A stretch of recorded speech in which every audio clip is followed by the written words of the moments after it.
बिहार के ग्राम पंचायत के लिए बहुत ही बुरी खबर। अब मुखिया की कमाई होगी बंद। बिहार के मुखिया जी पर नीतीश सरकार लगाएगी लगाम। टेंशन में मुखिया जी। अब बिहार के पंचायत में हो रहे कार्य को लेकर निकालना होगा टेंडर। मुखिया की कमाई होगी फुल स्टॉप। अब पंचायत के अवैध कामों पर लगेगा लगाम। अब बिहार के मुखिया नहीं कर सकेंगे यह काम, क्योंकि कैबिनेट में पास होते ही उड़ जाएगी मुखिया जी की नींद। क्या है नया नियम, जाने बिहार के मुखिया के लिए क्यों परेशान हैं मुखिया जी, जानिए इसको विस्तार से। बिहार में राज्य सरकार ने पंचायत सरकार पर नकेल कसने की तैयारी पूरी कर ली है। राज्य सरकार यह आदेश पारित करने जा रही है कि मुखिया समेत अब कोई भी पंचायत के जनप्रतिनिधि किसी से अपने मन से काम नहीं करा सकेंगे, यानी कि मुखिया जी किसी को अपने मन से काम आवंटित नहीं कर सकते हैं। इसको लेकर के टेंडर जारी करनी होगी, बताना होगा। जो काम को अच्छे और सस्ते दरों पर कर सकेंगे उनको यह टेंडर दिया जाएगा। दरअसल पंचायती स्तर पर, ग्रामीण स्तर पर पंचायती राज विभाग ने यह कार्य का कोड बनाया है और इस कार्य कोड पर वित्तीय विभाग की सहमति मिल गई है। अब जल्द ही कैबिनेट की भी स्वीकृति मिल जाएगी, क्योंकि कैबिनेट की स्वीकृति मिलते ही इसे राज्य भर में लागू कर दिया जाएगा और बिहार सरकार इस चीज़ के लिए पूरी तरीके से तैयारी कर ली है। सरकार में पंचायती कार्य कोड लागू होने के बाद ग्राम पंचायत समिति तथा जिला परिषद बिना टेंडर कार्य नहीं कर पाएंगे। इसको लेकर के सरकार टेंडर जारी करेगी या जिनको यह टेंडर मिलेगा वे काम कर सकेंगे। आपको बता दें कि पंचायती राज विभाग की तरफ से औसतन एक ग्राम पंचायत को साल भर में लगभग 50 लाख रुपए विकास कार्यों के लिए आवंटन होती है। वहीं पंचायत समिति और जिला परिषद को इससे कुछ अधिक राशि दी जाती है। अभी तक यह काम उनकी मर्जी से होता था, लेकिन सरकार ने यह तय कर लिया है कि पंचायत के जनप्रतिनिधियों अपने मन से कोई भी कार्य नहीं करा पाएंगे। इसके लिए टेंडर की प्रक्रिया होगी और कैबिनेट का अनुमति मिल जाने के बाद इस कार्य को पूरी तरीके से लगाम लग जाएगा। आपको बता दें कि मुखिया समेत कोई भी जनप्रतिनिधि अपने मन से किसी से भी काम नहीं करा पाएंगे।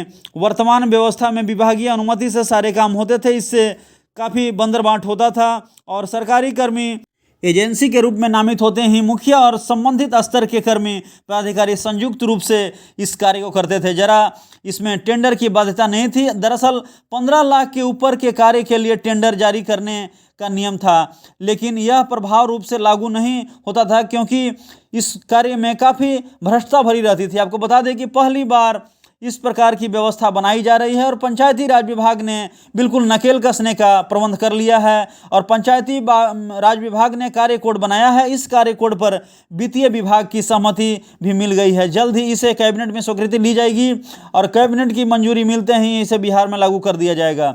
कार्य कोड लागू होने के बाद ग्राम पंचायत, पंचायत समिति या जिला परिषद बिना टेंडर कार्य नहीं कर पाएंगे। इस प्रकार मुखिया समेत कोई भी जनप्रतिनिधि अपने मन से कोई टेंडर कार्य नहीं कर पाएंगे। इस प्रकार मुखिया समेत कोई भी जनप्रतिनिधि बिना टेंडर कोई कार्य नहीं करा पाएंगे।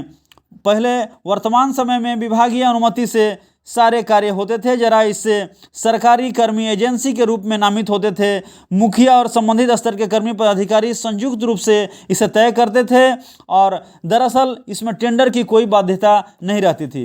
अभी तक मनमाने तरीके से पंचायतों में काम होता था, पर जब अब टेंडर कैबिनेट का मंजूरी अप्रूवल मिल जाएगा, इस पर पूरी तरीके से लगाम लग जाएगा। पूरे तरीके से कार्य पर पारदर्शिता होगी।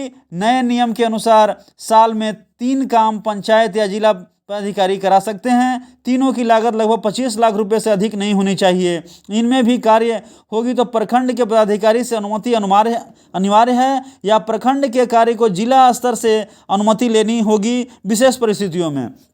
आखिर मुखिया के द्वारा कौन कौन से काम होते हैं पंचायतों में, आपको बताते हैं कि मुखिया समेत पंचायत में अन्य जनप्रतिनिधियों के द्वारा सड़क निर्माण, खेल मैदान, चहारदीवारी, नाली का निर्माण, तालाब का जीर्णोद्धार, मिट्टी की भराई, कचरा प्रबंधन, सोलर लाइट, स्ट्रीट लाइट आदि का निर्माण कराया जाता है और इसमें फंडिंग होती थी। अब ये सारे काम पंचायती राज विभाग और मुखिया जी की देखरेख में टेंडर की प्रक्रिया कराया जाएगा। तो निश्चित रूप से इस कार्य के बाद जो है बिहार में मुखिया लोग जो है पूरी तरीके से टेंशन में हैं और सभी लोग जो है देख रहे हैं कि अब हमारी जो कमाई है उस पर लगाम लगने वाली है। लेकिन सरकार ने भी मन बना लिया है कि पूरी ईमानदारी के साथ पारदर्शिता पूर्वक कार्य को हम कराएंगे, ताकि बिहार में जो विकास है, विकास की दर जो है लगातार इसमें वृद्धि आए। इस न्यूज़ को देखने के बाद अपना लाइक, शेयर और कमेंट जरूर दें। मिलते हैं अगले खबरों के लिए, तो बने रहिए मेरा भारत मीडिया से। तब तक के लिए नमस्कार।